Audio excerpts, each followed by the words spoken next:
You tuning in to the greatest podcast out of Atlanta. Today we got a very special guest, Kato. I'm here. He said, I'm here, man. What up? Yeah, man. I'm surprised you reached back out, man. You know, people that get, a whole bunch of not subscribers, followers and stuff on the gram, and they get a little popular. Man, Yeah. I'm not Hollywood, so I, usually when people hit me up or want to do interviews or podcasts, want me to call in. If they're not in Atlanta, then, I don't mind. I'll set aside 30 minutes, an hour, call in but since you were in Atlanta, like, fuck it, I'll pull up. He said, fuck it, I'll pull up. Yeah, that's dope right there, man. For you doing that and stuff like that. Like I said, not too many people doing that nowadays. Right. They don't want to look down and stuff too. Beginning platform, like I said, mine just started. My platform just started. Yeah, I respect it, bro. Yeah, appreciate that. For the people that don't know, and they're gonna watch this, what you do? Producer, entrepreneur. I've produced for artists like B.O.B. I used to be signed to an independent label called Funk Volume. So Hobson, Dizzy Wright, Jaron Benton, Tory Lanez, Joyner Lucas, Ritz, Trouble. That's some big who else? names. K-Camp. K-Camp. A lot of people, man. A lot of people. I've been doing it a minute. Yeah, like that's a long list of good, music artists and stuff like that you work with. Yeah. What would you say is like the biggest song like you produce? Define big, because I feel like that definition has kind of changed. You know what I mean? Like, I guess they made it real big in the mainstream type stuff. Because if you would have asked me like maybe in 2008, I would have like given you a different answer, maybe a different artist. Maybe a record that I had on the radio. I remember one of my first records that got like some good plays in Atlanta was a record called Popular. And that was Rita Kid featuring K-Camp. But now I feel like with the internet, like, you could have a record that has like millions of spins on the internet, just like going viral, but not really getting radio play. You know what I mean? Oh, yeah. So it's a little bit different now. It's crazy. My bad for cutting you, but it's crazy that you said that, because like I said, when E.T. was up here, he said that the same thing. He like, it's crazy how these artists getting like you said, millions of plays on Spotify, SoundCloud, on iTunes, the internet, bro. But they don't streaming. get no radio play. Like, yeah. They not even really, I guess, marketing their music right, or I don't know how they'd be doing that. I mean, it's different. Radio's a different game. Like, you got to be plugged in with the right people. I feel like 9 times out of 10, you got to be on a major label platform for radio to even care about listening to you. Or, if you are that exception, then you just have a record that's like super hot in the streets and then radio picks it up. Yeah. But like these days you can get hot on the internet, just upload your shit to Spotify, get a couple million streams and get popping like that. So or just do a little bit trolling every now and then, Yeah, you can go the 6ix9ine route, the Bix9 route, as Soulja Boy was saying. Yeah, Soulja Boy wilding out right now. The Bix9. This I'm finna start off by this. How you go with that name, Kato on the track? What made you choose that name? So Kato was a character in the Green Hornet, which was like it was originally created in the 60s. You talking about the recent movie they dropped, I think? Like, that was a remake of it. Oh, but just a remake. Kato was the sidekick. Yeah. Originally in the 60s version, he was played by Bruce Lee. And growing up, like, Bruce Lee was my idol, because we didn't, young Asian kid, like, we didn't really have anyone to look up to when I was a kid. So it was like Bruce Lee, like Jackie Chan. It was just like the Hollywood martial arts celebrities. Yeah. That's where I got it from. Like, when I got a little bit older, I wanted to like pay homage to that, Yeah, that's dope right there. Kato on the track. Yeah. It seems like, it's like, I don't know, like a lot of people go with like that I guess like every producer, like nowadays they choosing like them type of names now. Yeah. Like I see that a lot now. Like so many people on Instagram, they be like sending me beats and stuff. They be like beats mode on the track, something on the track. I be like, dang. But yeah, I mean, like, like you did it. You stand out with yours. You know, it's different. Just stuck. It just stuck. You know, and being an Asian kid, you know, it's not something you really see every day. Oh yeah, most you know, definitely. I remember going to like open mics when I first moved to Atlanta. I'm originally from Virginia. Yeah. But when I first moved to Atlanta and I started going around to like the open mics and the hip hop shows, I was usually the only Asian kid, you know, in the crowd. Let alone like I was rapping back then too. So I was rapping? Like, yeah, I used to, because I started making beats and rapping at the same time.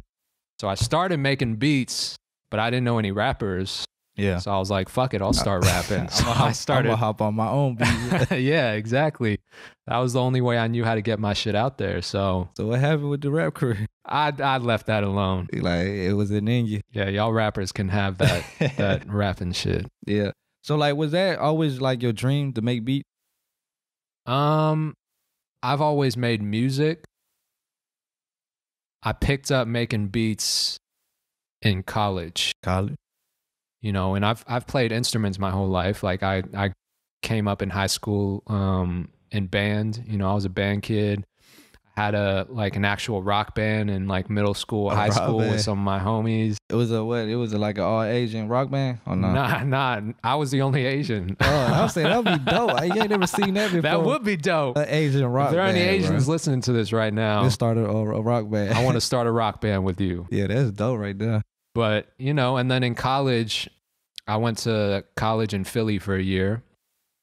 And, you know, Philly has a crazy hip hop scene. Oh, yeah. And lots of, you know, legends like Black Thought and The Roots, and just so much like good underground hip hop comes out of Philly. Yeah.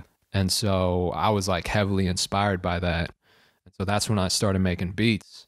So I got my hand on a cracked version of FL Studio, booted it up on my PC, just started making beats. Yeah. And like, what was like when you first, like, how long did it take you like to learn? Or did somebody teach you how to make beats, or you learned it yourself?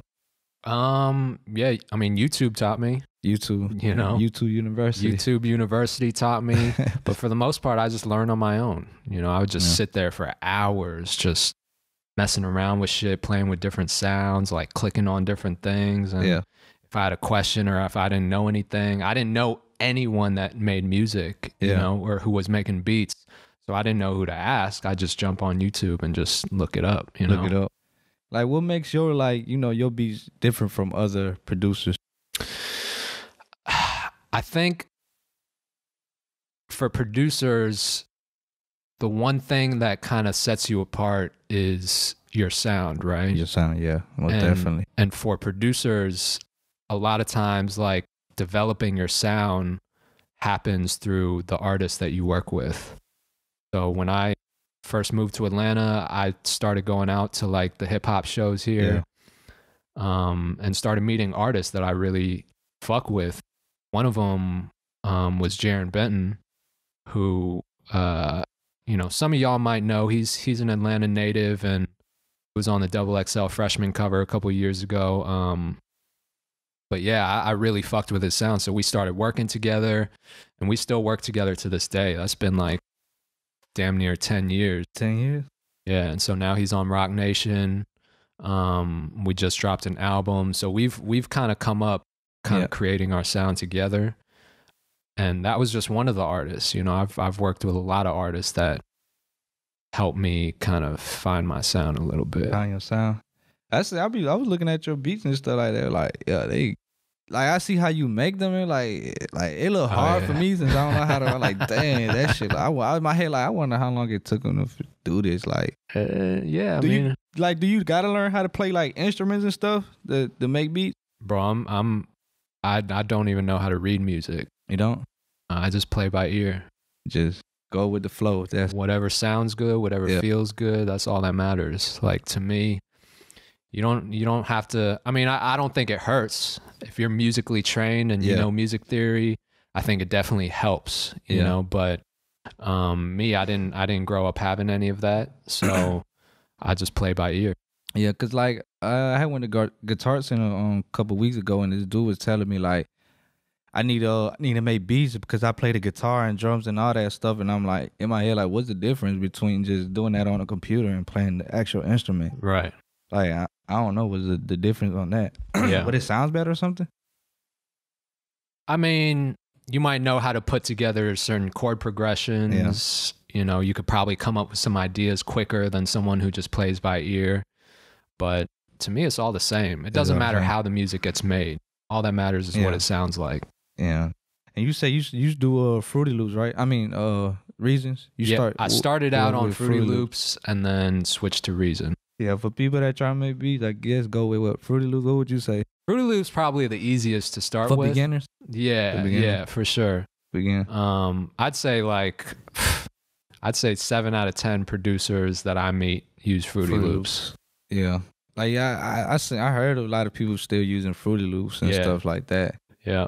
Yeah, like, but you said like if they don't like, I don't know, cause I think it's pretty expensive. Well, not expensive, but it costs money to get Fruity Loops. It's not cheap. Yeah, no, but you could get the crack version. You know, it's for your local plug somewhere, man. I'll tell you, cause it's like I don't know. What I think is what the price like $200 a month or something like that. I'm not sure. To buy the software is probably a couple hundred bucks. Yeah. I mean, like I say, when you starting off. That's a lot of money when you're starting off. That's why I had to get a crack version because I didn't have money like that when I was starting. Yeah. But I eventually, you know, once I started making money, then went back and bought a real version because, you know, the crack version will just like crash on you. Like it'll have fucking glitches and stop working. And oh, yeah. I didn't Especially when you upgrade your computer, you got to. Oh yeah. Oh, you got to go back to the plus so you can re-put it in there. Like, that's more money right there. You got to keep doing that every time the computer upgrades and stuff like that. Yeah. Especially on MacBook because it's real hard to get it in there. Yeah, it's real hard. So like you know you Asian. Was it like did people ever take you serious when you first came in the game? I think I got weird looks. You know. Yeah. Walking into like.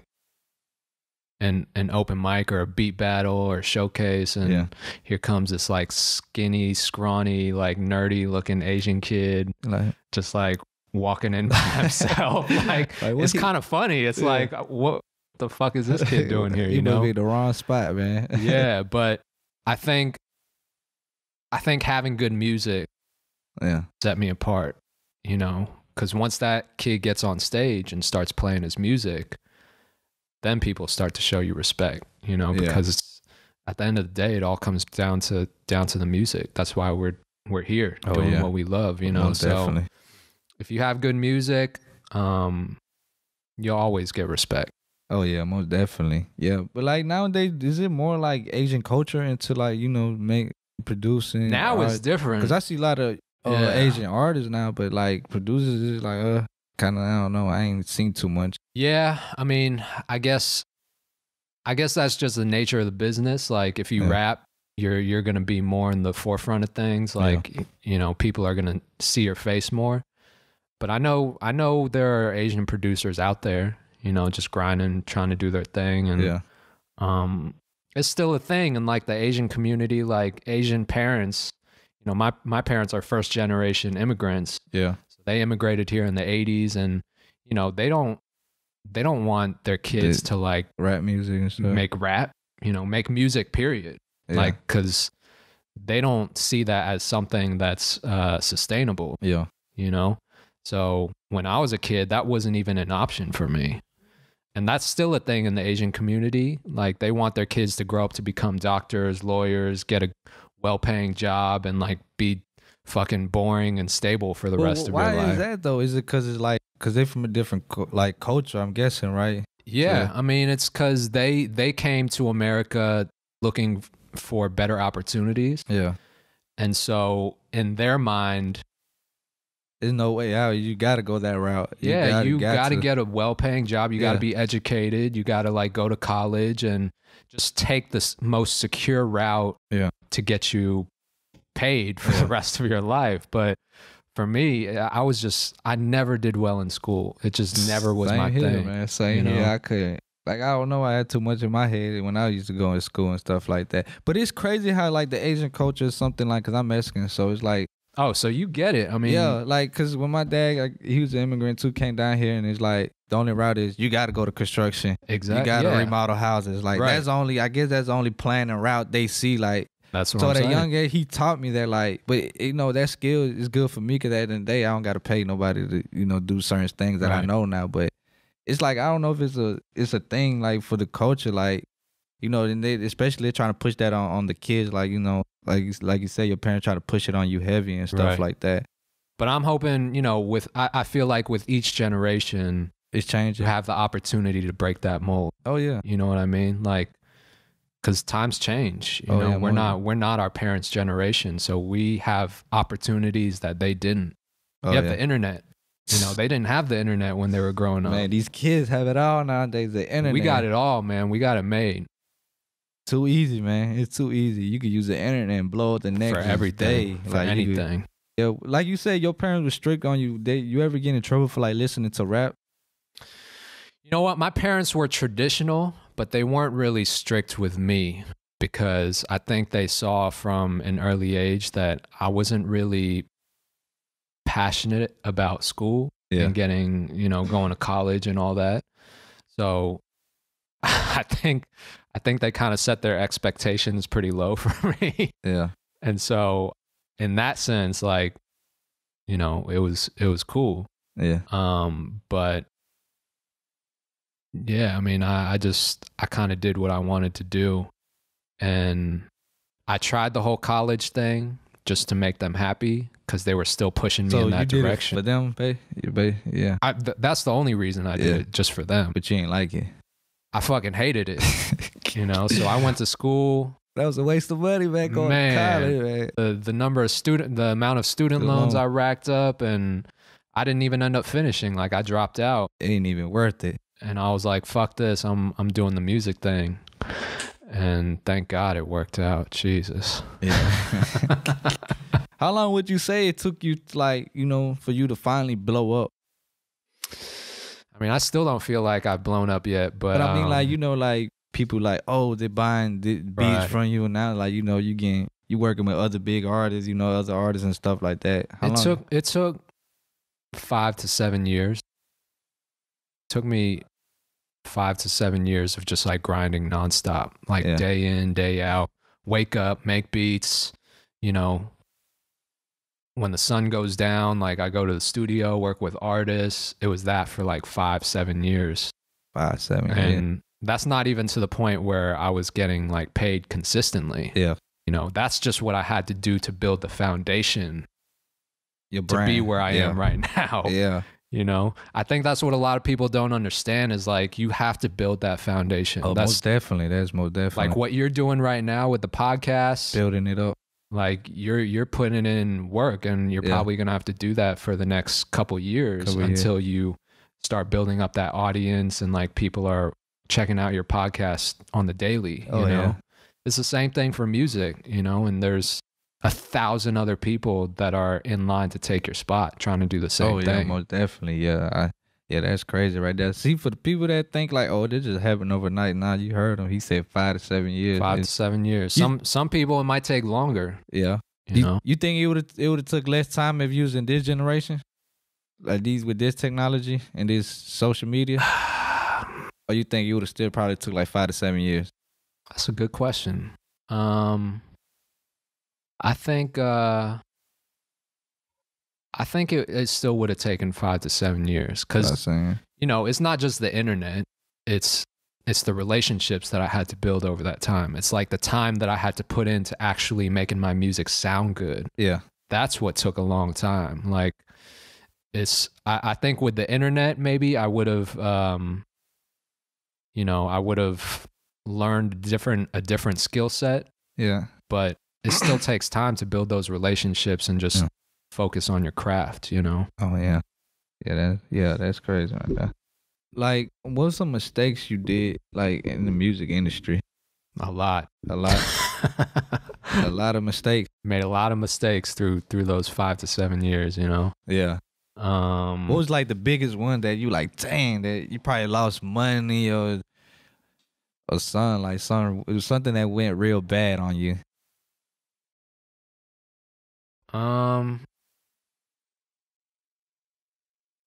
I don't think I made any major mistakes like that. Yeah.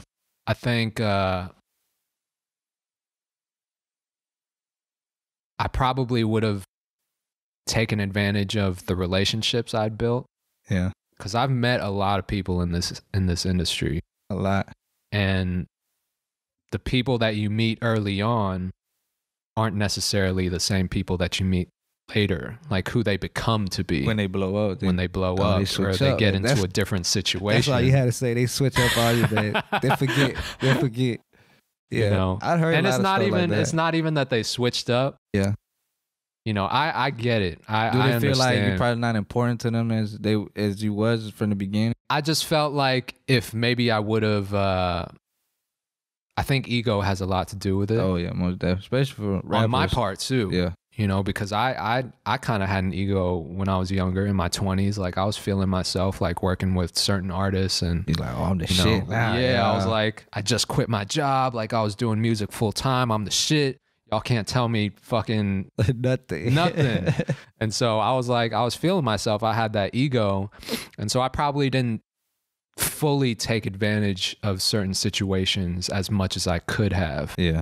You know, I remember there was a time where I wouldn't even reply to people on Instagram just because your ego was I felt like I didn't have to. Yeah. You know, now I spend the first 2 hours of every morning just replying to comments, DMs, replying back to people. I see That's how I you saw do your that.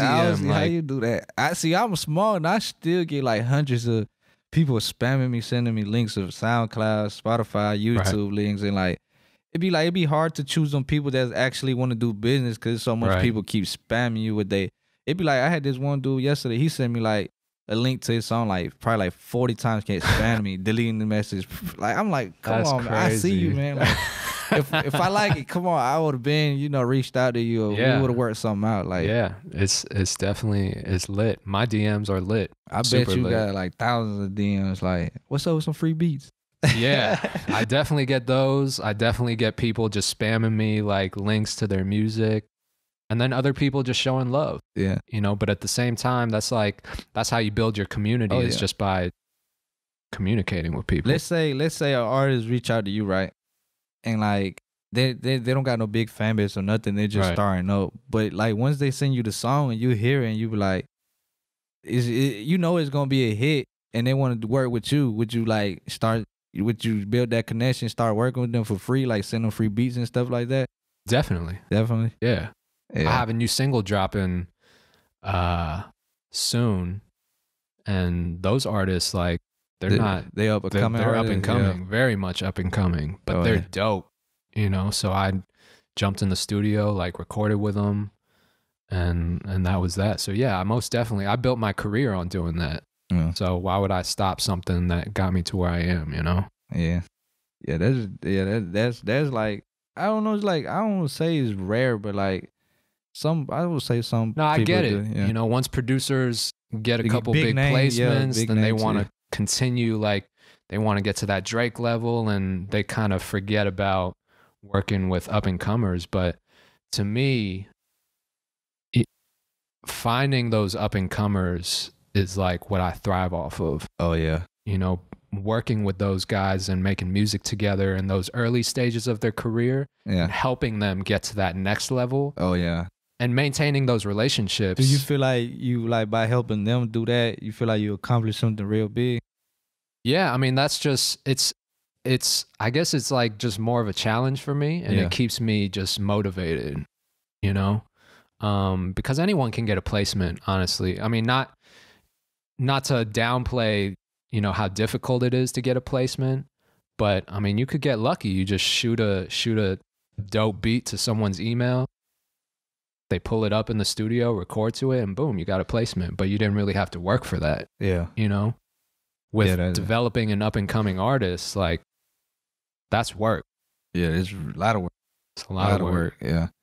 It's like, you ever thought about, I don't know if, like, I ain't heard fully all your beats, but, like, you ever mix, like, your culture with, like, hip-hop?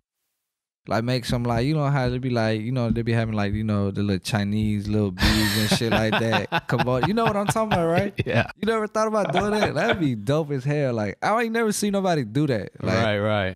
I like, mean, you make especially like mix your culture, make dope ass beats. Man, that'd be fire. Like, you know, how would you, I mean, yeah, I mean, like what artists are out there? Like you fuck with Cap G? I know he's Mexican, right? Yeah, I went to school with him in middle school. Yeah, for East Point. What East Does Point he do that in his music? Not really. If he started doing it, would you listen to him more? Hell yeah. You would? Hell yeah, I would. Okay. If you talking about like that, especially that new song he dropped about like the A Day Without Mexicans, I think, or something like that. That got him a lot of attention because he's talking about his culture. Like, it'd be rare because like you say, you don't have that many big Asian celebrities nowadays. Like, you know, like for us too, Hispanics, we don't have that many big artists in the game. So when we finally had that one artist like Cap G, you latch on. The whole culture gonna be behind him because we don't have that. You know, we appreciate that. You know, that's dope. Yeah, I love that. Yeah, now what I'm saying, like, I'm telling you, a lot of my homies gonna love you because I'm telling you, they're Asian. I think if I could find an Asian artist that could represent the culture in the right way and not make it a stereotype, you know, then I would do it. But they gotta be dope. They gotta be dope. Yeah. Like skill wise, you know, talent wise, they gotta look the part. Like I'm not about to like just invest your time, disrespect my own culture by stereotyping it. You know? Yeah. So it's just got to be the right artist. But yeah, I would most definitely do it. Yeah, like I said, I ain't never seen that junk get done before. Yeah, cause I think the biggest Asian artist is what's his name? What he changed his name to? Brian, didn't he? Brian? Oh, Rich Brian or Rich Chigga. Rich Chigga, yeah. He's like the biggest. J Park too. J Park is doing his thing. He's signed to Rock Nation. If you don't know who J Park is, look him up. He's a fucking superstar. But yeah, there's a couple. I know K-pop heavy. K-pop is heavy, man. Like that culture crazy. Right there. It's also next level shit. Like I'm trying to say fuck hip hop and go into K-pop. You don't do K-pop beats? But you don't have like the right artists to give them to, right? Yeah, K-pop. That's like a whole different world. The whole different. Yeah, you got to go to they country or whatever. Reach out to the youth down there. You know, that'd be like a hip hop producer trying to work with like Katy Perry or like, you know what I mean? It's just a different world. It's two different worlds right there. Yeah. Are those Facebook ads working for you? I see you. I swear to God, every time I log on Instagram, that how. And they're working. If you see them, they're working. Like, damn, I see literally every time I log on Instagram, scroll down, 4 or 5 posts. There you go, right there. I'm like, one day I just literally said that, like, all right, because sometimes you don't pay them sponsors that much attention, but once you doing it smart, like once you start seeing it so much, I finally said that, like, okay. All right, I reached out, That makes me feel good, man. I'm glad they're working because it's hard to tell from my end. Trust me, I would do the same technique you did right there. Flood the market, man. Just flood it. Flood it. That's what you got to do these days. You got to create just hella content. Yeah. You got to keep putting shit out. If you have the money to reinvest, I'm reinvesting almost all the money that I make from my music back into my business. So that's how I'm able to stay in people's face. Keep them ads running and just build up my audience right there. Because like I said, like sometimes I just keep scrolling, like past you every day, every day until I finally said, let me give this guy a chance. Let me see what, because I see. And now I'm here. Now you here, man. You see how things working? It's crazy, man. It's crazy. Yeah, that junk real crazy. How much would you say you spend on Facebook ad? Right now I'm spending about 2 racks a month. 2 racks a month? Just on ads. Shit. You say it's worth it though, right? It's definitely worth it. Shit. You got to know what you're doing. So I didn't come out the gate just spending mad money on ads, but I started small, like $100 a month, $200. Check to see if I'm getting the results I want. And as long as I'm seeing a return, like I'm gonna increase that budget. So it's just the process. Did you learn how to do that little marketing yourself, or you had somebody teach you how to do it? Bro, YouTube, man, it'd be like. But I will say that it's hard. That Facebook ad thing is hard because like I'd put probably like $150 to it, and I ain't see no results in that. Like I don't know how to do it. Like it takes a minute to learn how it works. Yeah. But once you understand the basics, yeah. And then I got to shout out, like, you know, the people that I know that I've developed relationships with that are really, really smart in that area. Yeah. And kind of put me on to how ads work and kind of taught me the ropes, you know? Oh yeah. But after that, it's like, it's all you. Yeah. You did that right there. Like I said, I put like 150 and I ain't seen no type of good. Like I'm like, I'm gonna help you out, bro. Like you should make a course like to teach people like that. Cause I seen a lot of people do that. They charge for courses like that. They help them advertise on like Instagram, Facebook, Twitter. Like just go crazy beyond. And they be charging like $100 for a class, and you know they do online classes and stuff like that. But like sometimes I have like I can't trade that. Sometimes it be scams out there and stuff like that. Yeah, that's what you gotta look out for. Cause it'd be like $100 and they'll give you like a 20-minute, 30-minute class, you know, then they probably don't even say shit on that 20, 30 minutes. So you be like, damn, what the fuck did I learn these 20, 30 minutes? Like shit, I do it to the $100. So yeah, you gotta be careful. A lot of scams out there. Yeah, it's a lot of scams. So you know, we just started 2019. What's the plan? What's the goals for this year? A lot. So, you know, the name of the game for me is just put out as much music and content as possible. You know, flood the market. That's my campaign. All 2019 is just flood the fucking market. Keep flooding it. So music, content, you know, and I'm trying to help as many people as possible. Yeah. You know, upcoming artists, producers. I'm about to start signing producers.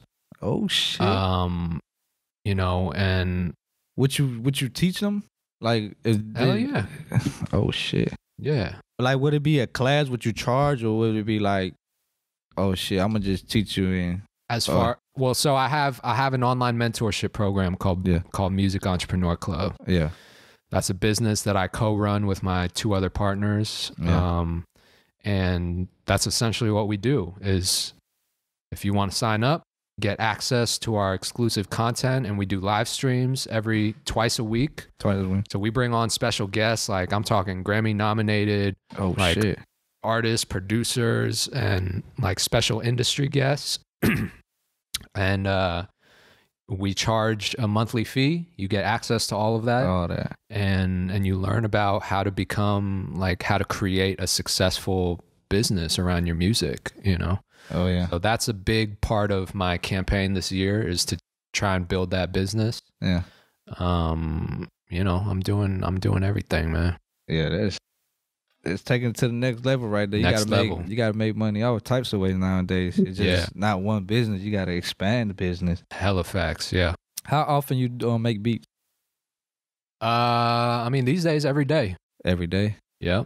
Let's say, all right, you making a beat, all right, let's say you go home and make a beat, like, how they motivate you to make a beat? Cause like I said, my partner, he do beats and stuff. It's like, I don't know, it's just like, it probably like 5-10 minutes just sitting right next to him. I'd be like, nah, I just walk away. Like, I don't see how y'all just stay in there and just, you know, find the sound and like, how you get motivated making beats? I mean, these days, I've been locking in with a lot of producers and collaborating with people. Yeah.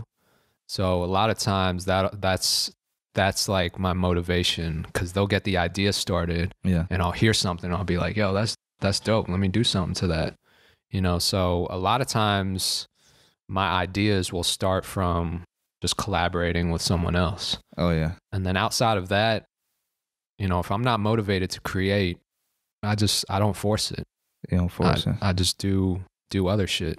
You know, there's so many other things to do as a music entrepreneur, like having your own businesses and, you know, trying to build your audience online, social media. It's just like so much shit that if you're only focused on sitting there and making beats all day, then you're completely forgetting about everything else, you know, and there's so much other shit that goes on. So basically what you're saying, like you got to go out to these studios and vibe with other artists. And you got to network. You got to network. Okay. You got to build relationships.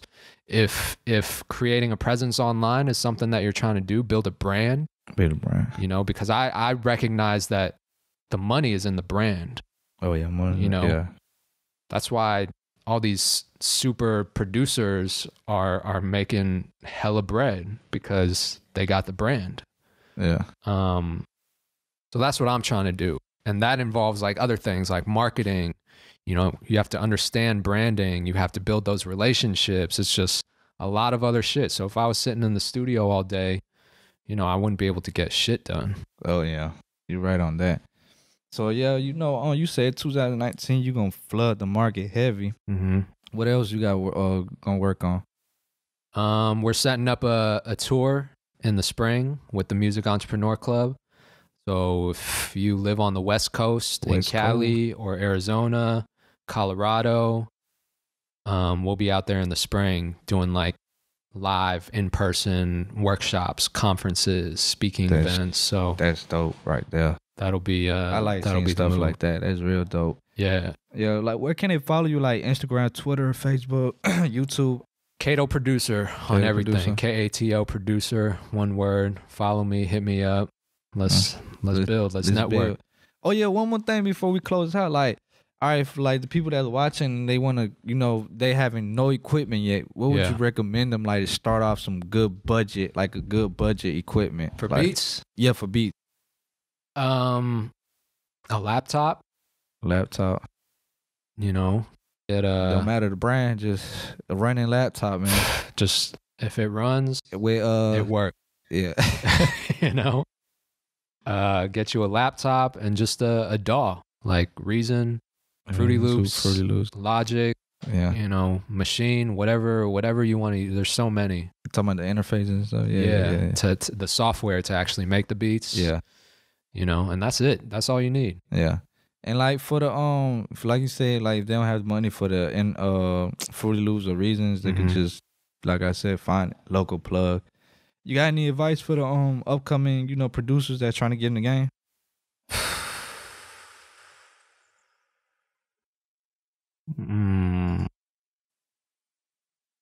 Go hard, flood the market. Go hard, flood the market. Yep.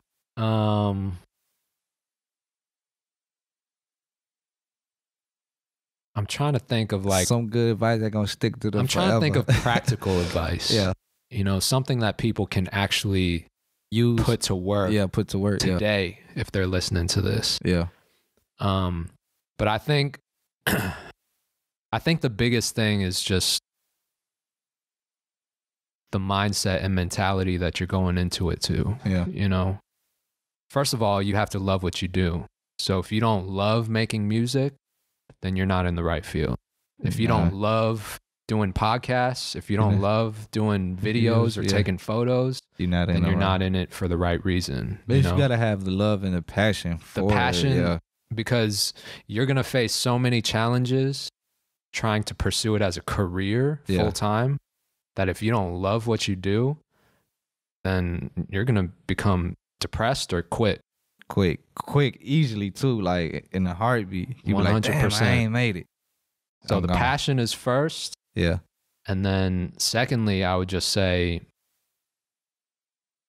just to learn something new every day.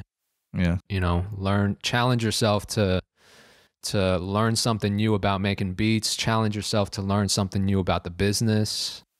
Challenge yourself to like learn something every single day that's going to help you get closer to your goals. Oh yeah. You know, as long as you keep doing that for the next 5 to 7 years like I did, then you'll make it.